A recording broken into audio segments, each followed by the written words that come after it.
right.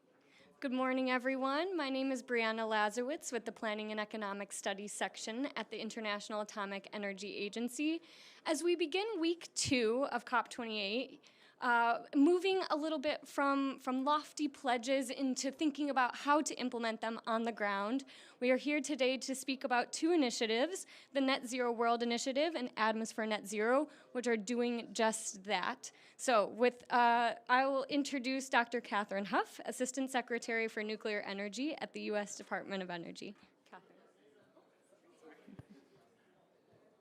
Thanks so much. I really appreciate being here. This is obviously extremely important to me. I don't need to tell you everything. It's all written right here, the IAEA statement and everyone, the tripling of nuclear by 2050. All of these things are really combined to say, nuclear energy is critical to net zero. It's no news to anyone that international analyses all agree that it's going to take an incredible amount of new global installed capacity to triple that nuclear energy capacity that we've committed to. It's something, I know you've heard from Spec Carey and DOE Deputy Secretary Turk, who were both here. Nuclear power has a really major role to play. It's clean, it's firm, and as we grow electrification in our economies, as we grow the use of nuclear for non-electric applications, decarbonizing this entire economy is going to require technology solutions and different end uses to be matured. It's going to require reactors of many different sizes, shapes, small, micro. They're going to have different roles to play, especially when we think about the equity and justice transition for communities that need a special kind of, fit for purpose, reactor type. Of course, the commercial liftoff reports indicate that we need to triple nuclear power in the U.S. This is going to require something like an additional, 550 to 770 gigawatts of clean, firm power, and of that, 1 to 200 will have to be nuclear. It's not just the U.S., it's everywhere, and I think IAEA's estimates agree with all of this. Accurate representation of inclusion in nuclear energy and the energy system-wide modeling efforts. It's really important for the member states to conduct energy systems analysis to figure out where it fits for them. I applaud IAEA's work on this front through this Atoms4NetZero initiative, because understanding where you need to go and where each of those different sizes of reactors will fit for your particular nation, for your community, for your needs, is going to be essential for all the countries around the planet.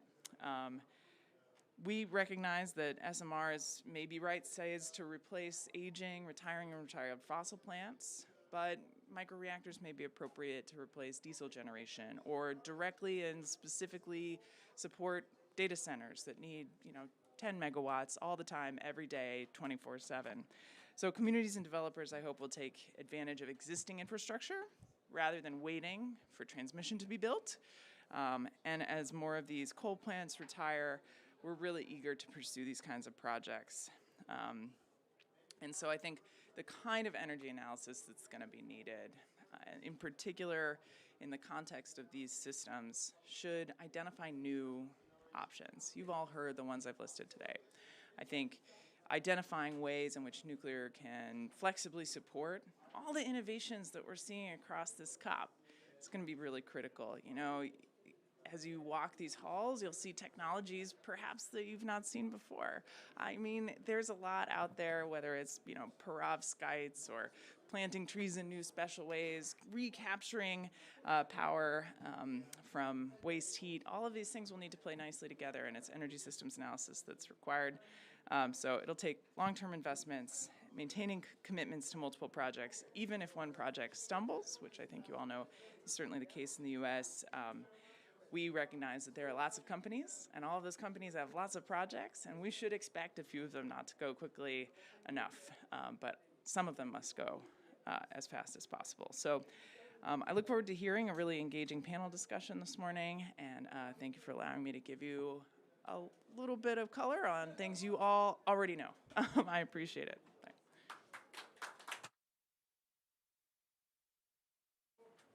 Thank you very much.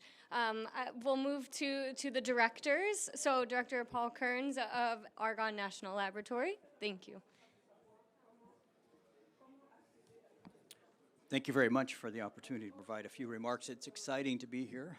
Much like Dr. Huff, I've got a great deal of enthusiasm and real passion on the topic, and we're really pleased to be here to really recognize the great collaboration between the Net Zero World Initiative and the IAEA Atoms4NetZero initiative. Really fantastic in that way. You know, there are 10 national laboratories involved in the Net Zero World Initiative. We're fortunate to have Ron Benioff here, the executive director of what we call the Net Zero World Action Center. It's all about taking action, and we do that in partnerships with many. We've got 8 partner countries. We've got a fantastic set of partners across the U.S. government, as well as also with philanthropic organizations and certainly industry. It's all about really leaning in and helping those countries understand how to effectively move in terms of their energy transition. We're providing really our world-class tools and data, experts, facilities, and technical resources to really help accelerate clean energy transitions by informing them through that effort. We're focused on really 3 areas of technical collaboration and capacity building. They include teaming with in-country modelers and analysts to adopt modeling tools and data sets to really strengthen net zero energy transition pathways and policies and evaluate their economic, social, technical, and energy security impacts. Second is partnering on clean energy technology cooperation. When one thinks of the U.S. national laboratories, this is really an area of significant investment by Dr. Huff, along with others from the Department of Energy, to really ensure that we're moving forward with the appropriate technologies. Third is teaming with the U.S. government investment agencies, multilateral development banks, and private investors to really help countries develop bankable projects and to mobilize investment. So I'm really proud that Argonne's a part of the Net Zero World Initiative, and it brings its expertise and capabilities in climate resilience, science, energy storage, life cycle analysis, and grid modernization to bear to really help accelerate the transformation of the global energy system. Now I want to celebrate the partnership between Argonne National Laboratory and IAEA that's really been put to work here as well since 1976. It's 1976. It's really something to celebrate, I believe. We've held over 275 joint U.S. IAEA training courses have been organized by and presented at Argonne, and over that time we've had over 6,390 individuals from some 158 countries participate in that training program. This long history of collaboration was leveraged. Really fortunate we had it, because we quickly leveraged it to organize the annual joint Net Zero World Action Center and IAEA International Workshop and Energy Systems-wide Analysis of Net Zero Pathways. We met virtually in April of 2022. This workshop was the first Net Zero World Initiative event organized with our partner countries. So pleased we could do this. Partners learned about energy systems models, tools, and methodologies really available to help plan energy transition pathways and really understand their impact. In August of 2023, just recently, we had 24 participants from ministries and other organizations of 12 countries gathered in person at Argonne to discover and compare various decarbonization pathways and technology options using energy system-wide models. The workshop focused heavily on deepening the one-to-one collaboration and energy systems-wide modeling established through the initiative via hands-on joint modeling sessions and discussions with the partner countries. Participants also presented the challenges they were encountering and also their priorities. And a concluding panel discussion included representatives from the World Bank and the Department of Energy's national laboratories. So thank you again, really, for the opportunity to highlight a bit of the impactful work that we're doing with the IAEA to assist nations around the world in their efforts to secure a net zero future. I look forward, really, to our continued collaboration and today's discussion. So thank you very much. Thank you.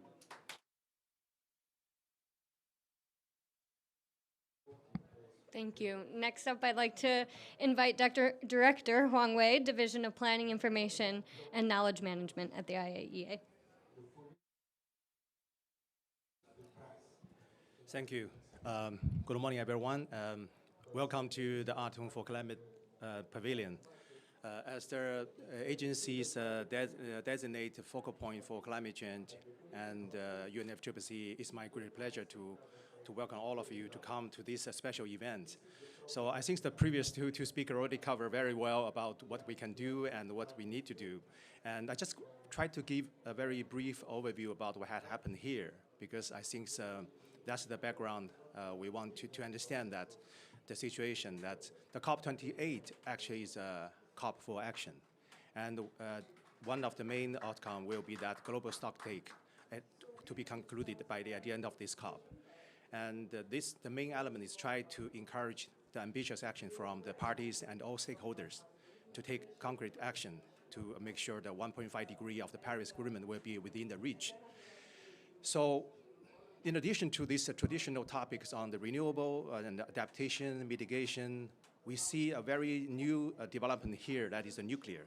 Nuclear actually has taken the spotlight of this COP on the headline of the media.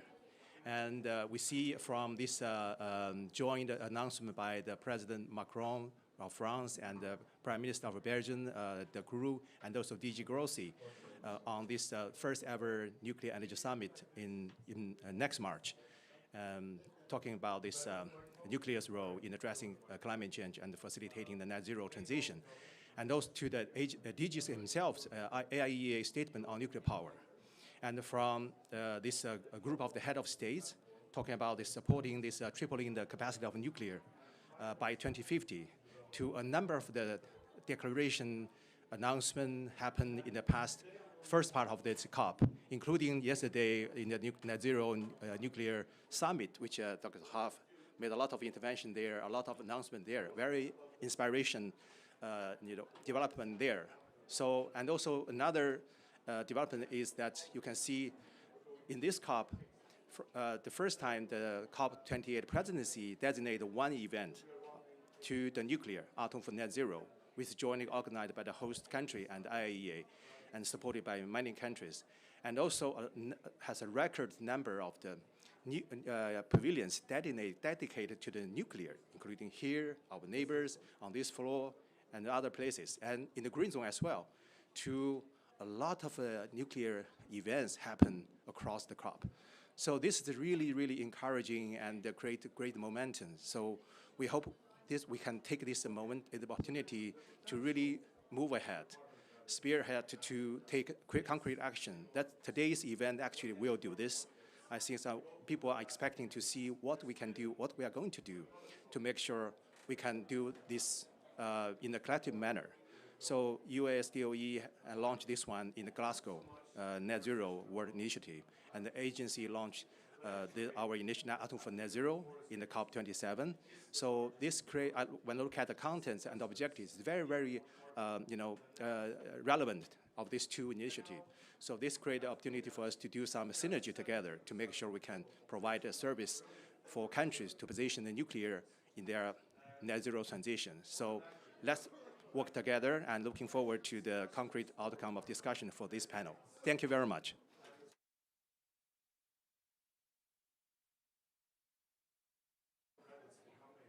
Thank you. Now moving to the panel discussion section of this event, I'd like to introduce on your right Henri Payer of the IAEA, Clarice Kim of Argonne National Laboratory, and Alexander Diachok from the Institute for Economics and Forecasting of National Academy of Sciences, Ukraine. If you could all begin by some opening remarks about your work and experience with these two initiatives.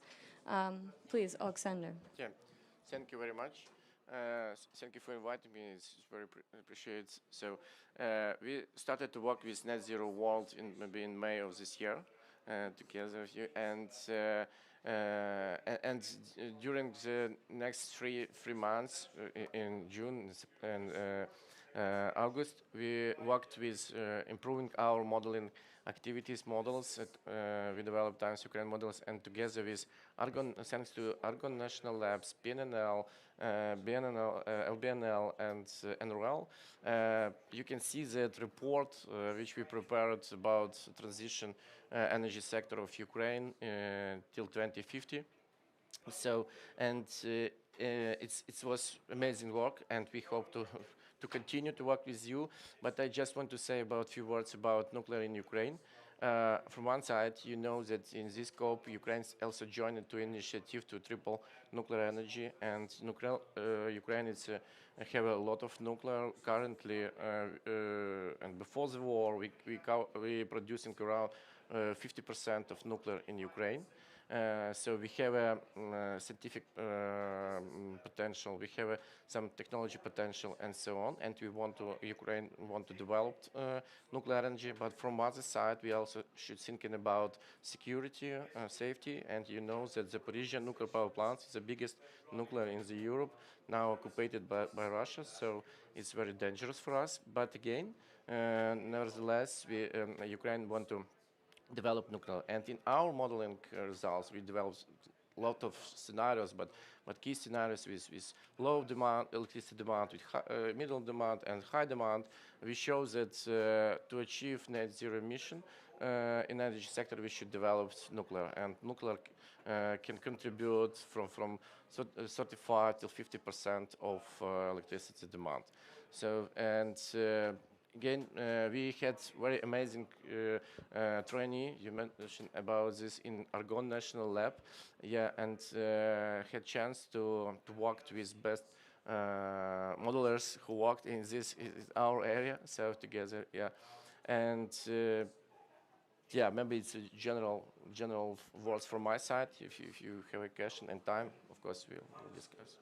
Absolutely. I think that leads really well. Clarice, if you could give an overview of the initiative, your work. Thank you. Pleasure. Thank you. Yeah, so great to be here today. So thanks for this opportunity. I'm Clarice Kim from Argonne National Lab. I'm the technical team manager for the Net Zero World initiative. Net Zero World is an initiative of the U.S. government to provide holistic support for decarbonization of energy systems. We do this in partnership with the governments of 8 of our partner countries, as well as leading philanthropies, international agencies, and development banks. And our goal really is to again, deliver holistic support through net zero pathway modeling, support of implementation actions, and finance mobilization. So our initiative was launched in COP26 by the U.S. Secretary of Energy, Jennifer Granholm. And the idea was to really leverage the expertise across the United States government and the Department of Energy national labs to really bring all of those skill sets to the forefront of the climate fight. So since then, we have been supporting 25 clean energy projects and policy measures. We have helped countries mobilize capital in the form of loans and other measures for clean energy projects. We've partnered with local partners on de-risking of clean energy projects and investments. And of course, we've worked very closely with our partners here in the agency to really deliver on capacity building as well. So I think this is a really exciting moment for Net Zero World and for all of us here at COP. So thank you very much. Thanks. Anu? Thank you. So Henri Payet from the International Atomic Energy Agency. Clarence just mentioned capacity building, and this is really where we come from. The agency has been providing capacity building and energy planning to its member states for several decades, and we have a set of energy planning and energy modeling tools for energy demand, for energy supply, to assess the financial viability of projects and so on. And so we've been doing that for a great number of years, and collaborating also with Argonne and other partners, also from academia. But what we have seen in recent years is this demand from member states to help them find the pathways to net zero. A lot of countries are committing to net zero, but the big question is, how do we get there, and how do we get there in an affordable way, in a way that is just and fair, doesn't leave communities behind. So this is a really tough challenge. It's a tough modeling exercise as well. So we're doing this, and at the same time, going to nuclear.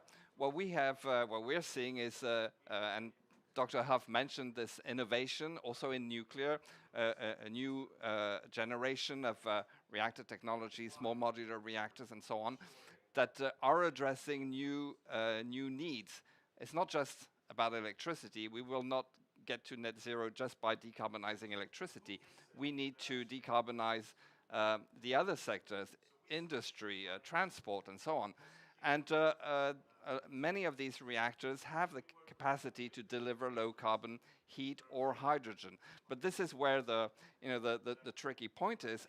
Many pathways, many scenarios that are out there do not necessarily represent nuclear's capacity to provide that heat or hydrogen. We've analyzed the hundreds and hundreds of scenarios that are in the sixth assessment report of IPCC, and only a fraction of them represent nuclear's contribution to low carbon heat or hydrogen. So there is questions out there. Is it because of the models? Is it because of the assumptions that are not available? Is it probably a combination of everything? And this is really where Atoms4NetZero comes from. It's to help member states, but it's also to help modelers understand the potential of nuclear, how to model that, and hopefully find more affordable, more realistic pathways to achieve net zero, taking full advantage of nuclear's contribution to the challenge. Thank you. Thank you. I think we've already spoken a little bit about what makes these two initiatives unique. So I'm interested to hear actually from all of you about some of the challenges or opportunities in implementing these initiatives. Alexander, some of the challenges that you might have experienced? Yeah, challenges for us, for example, for Ukraine, it's first of all, it's the war, of course, it's impact of the war, but we hope to have victory very soon, and of course, supported by you. And but for us, it's a challenge, and maybe it's a capacity, right? It's a capacity, so we should expand the people who want to work with modeling to should understand a system approach.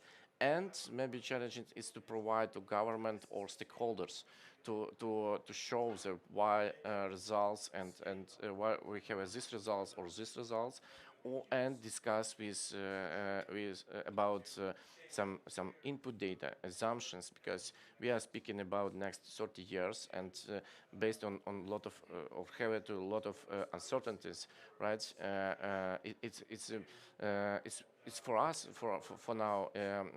It's very important to establish good cooperation with stakeholders, and we have this because, for example, we prepared this report, and we want to continue to work to improving the modeling from one side. On other side, it's improving the policy and measures, how we can implement some policy measures to achieve net zero.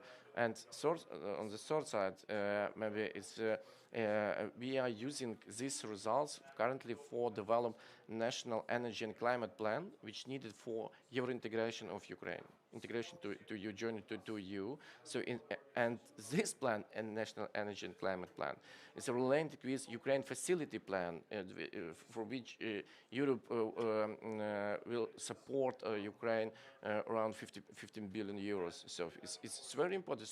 So we can say that from maybe it's some research report, but this research report is a basis for next government plans, international cooperation, Euro integration. So very important to work together with you, for us, not only for US national labs, but also for Atomic Energy Agency.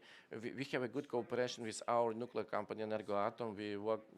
We did maybe few also some reports about nuclear development, but now we see some renaissance of nuclear. and so we should include this possibility to our vision and our modeling and technology development. Great. Yeah, so I think one challenge in any kind of technical assistance program is the need to balance. So there's this need to really take quick action, right, because of the urgency of climate change. And we need to really focus on implementing these collaborative work plans. But that needs to be balanced with the need to slow down and really build and deepen the local capacity to continue carrying those actions forward. So sometimes that balance can be a challenge. In terms of the capacity building, Net Zero World has already, we have directly trained over 200 individuals, many of them in partnership with the agency. It's been very valuable collaboration. We have peer learning opportunities and study tours. We've just launched a Women Energy Leaders program to increase gender parity in energy diplomacy. And then, in addition, if you're really trying to build sustained local capacity, you really need boots on the ground, right? You need long-term presence and long-term programs. And so by leveraging our partnerships, such as with the agency, so for example, the agency has a long history of effectively organizing long-term capacity building programs. They have the long and trusted relationships, the knowledge of the institutions, and they have the confidence of the member states, right? And so by leveraging the expertise of the Atomic Energy Agency, we're really able to maximize the impact of our actions and really focus on the actions and help build momentum through that kind of sustained capacity building. Yeah, I totally agree with Clarice that we need, it's a continuous effort to maintain knowledge and capacity in member states, and so this is why we're working every year to provide support and energy planning and so on. So this is good. I see a lot of opportunities in collaborating with the Net Zero World Initiative in I would say ramping up this capacity building effort, but also having this access to a network of modelers. I really want to emphasize how modeling net zero transition is tricky, is challenging, and having discussions also among modelers is going to be key to finding robust pathways to net zero. One challenge we see, and I think Alexander referred to it, is why are we doing this? We're doing this effort to inform policy making and inform in the most unbiased, documented way possible, and so this is I mean the one of the main objectives is to provide information to policymakers, but to allow for the implementation, the deployment, we will also need to convince financial institutions. And as regards nuclear, here we have a little bit of a problem because a lot of financial institutions are still reluctant to finance nuclear. They are not necessarily recognizing its, well, actually, that's not true. The multilateral development banks recognize that nuclear power is a low-carbon technology that contributes to decarbonization, but they exclude it because they don't think it's sustainable. And there's been a lot of work in recent years, very recent years, with the integration, the discussion on the integration of nuclear in taxonomies in the EU, but also in other countries. So I think this is a way to provide science-based evidence that yes, nuclear can help with the the transition, and hopefully we will collectively influence financial institutions so that they start considering financing of nuclear projects as part of the global effort to net zero. I think picking up on that thread, exactly. Can you each speak a little bit about the ways that your experience working with these initiatives has helped reveal or for you to discover new ways that nuclear can complement other low carbon energy sources to achieve net zero? Jeff, I had mentioned about that regarding our studies, nuclear will play a crucial role in decarbonization of energy sector of Ukraine, in economy, in general, in economy. And it's not only for Ukraine, but for the world and for each country, as for my mind, decarbonization is electrification. So we will need much more electricity, and not only variable like solar and wind, but also base load energy like nuclear, for example. We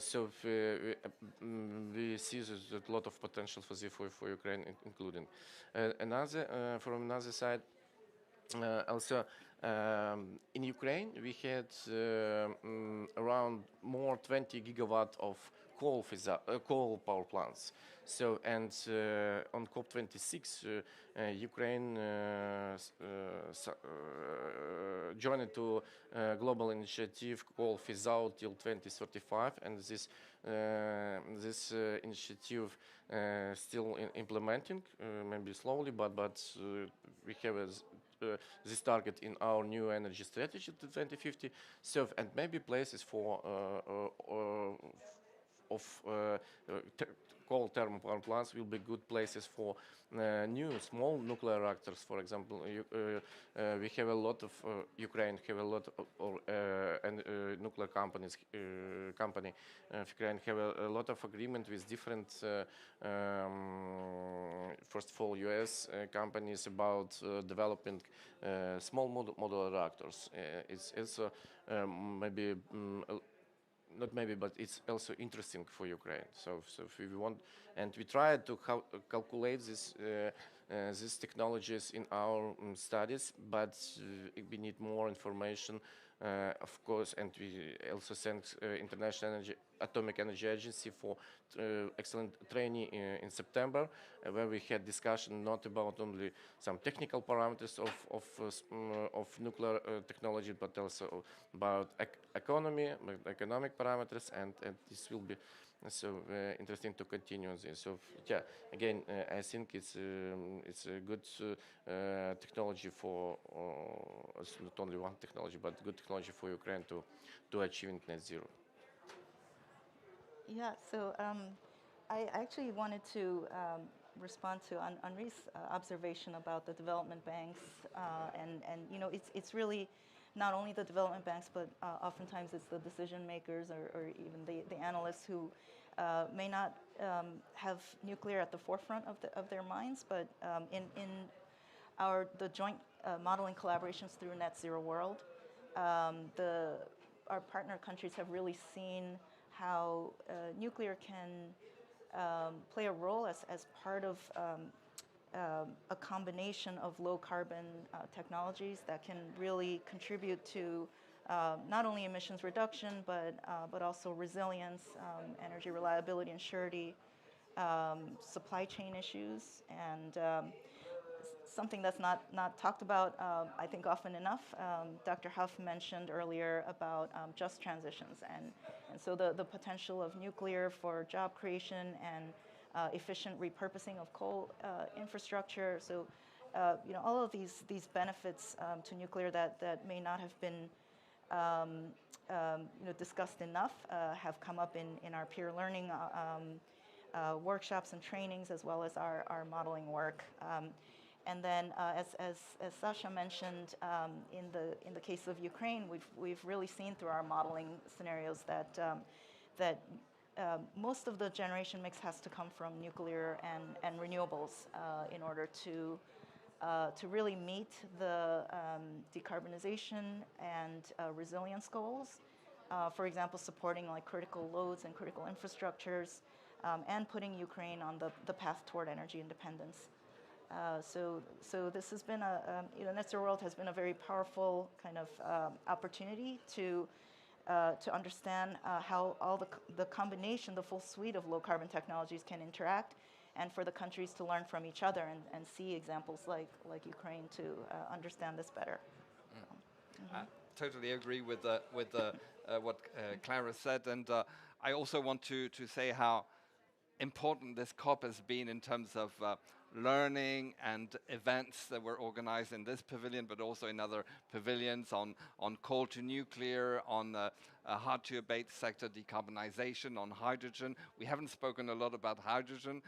We will need not only a lot of clean electricity by 2050, but we will need a lot of clean hydrogen as well. How to tap on the potential of both renewables and nuclear to generate these vast amounts of clean hydrogen. This is also something that can come from energy system modeling, and we're glad to be able to work with colleagues from the US labs on all of these topics. And one last thing, we will also need to talk to the industry, the end user industry, to understand better their needs, their the operating conditions of their processes, to be able to model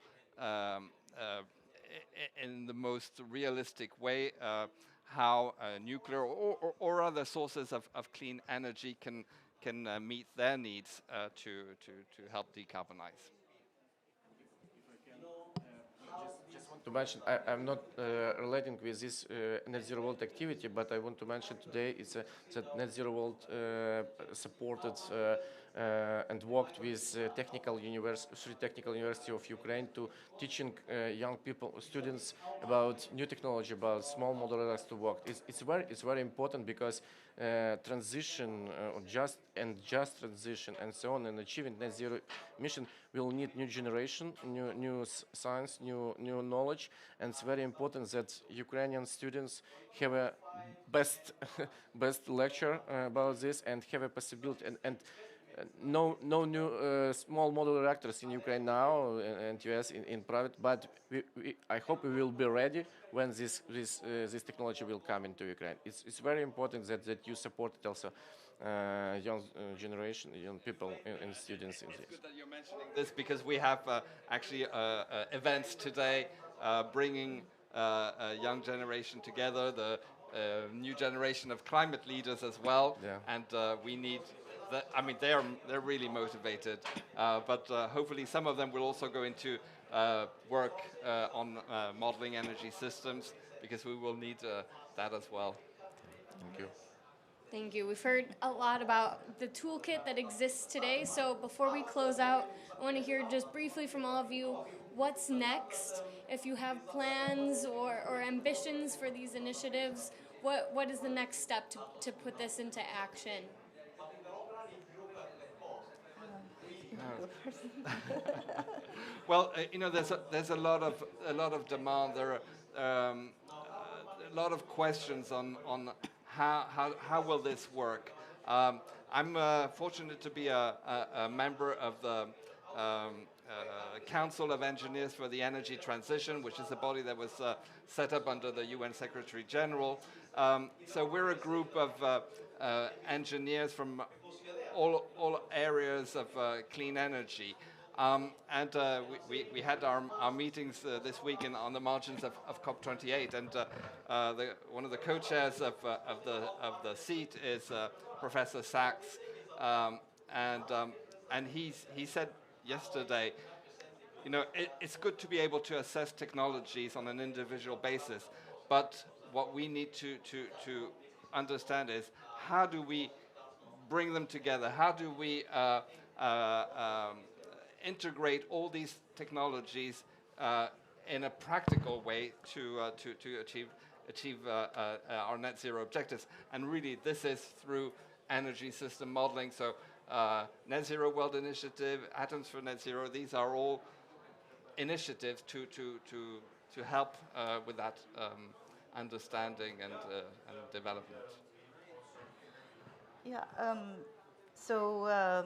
I think what I really want to say is that so countries around the world are really grappling with both the extreme urgency and complexity in trying to achieve net zero. Right. So the Net Zero World Initiative really, our goal is to continue helping countries to navigate these complexities and provide them with actionable insights so that they can evaluate trade-offs and uncertainties and be able to make robust decisions.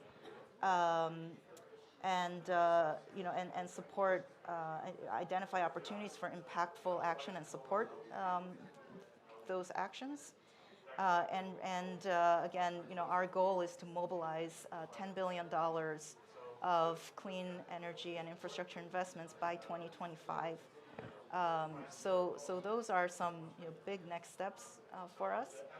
We want to continue leveraging our strategic partnerships with the agency and with others to really deliver that kind of impact and really enable countries that are committed to confronting climate change to be able to achieve their goals. Yeah, from our side, of course, we have a lot of ideas how to what we can do it, but in general, it's maybe also Ukraine joined to global methane initiative, and we want to work on this, but when from maybe from one side maybe not related with nuclear, but if you want to phase out not only coal but oil and gas, so we should replace something. First of all, it's electricity. So again, it's electrification and trying to. The same, we see the demand on clean or low carbon hydrogen in Europe or some countries like Germany. So again, we are trying to modeling producing hydrogen from nuclear, not only from renewables. And a lot of another is like sectoral, more deeply modeling or studies, sectoral decarbonization, transport, and so on, so on. So it will be again capacity improvement, capacity. Our capacity will be also interesting for us. Thank you. Thank you. So, some of the main themes we picked up on are capacity building for sure, and collaboration, which leads to that impactful action. So thank you all for your time and for the great discussion today. And with that, thank you. Thank you for inviting me.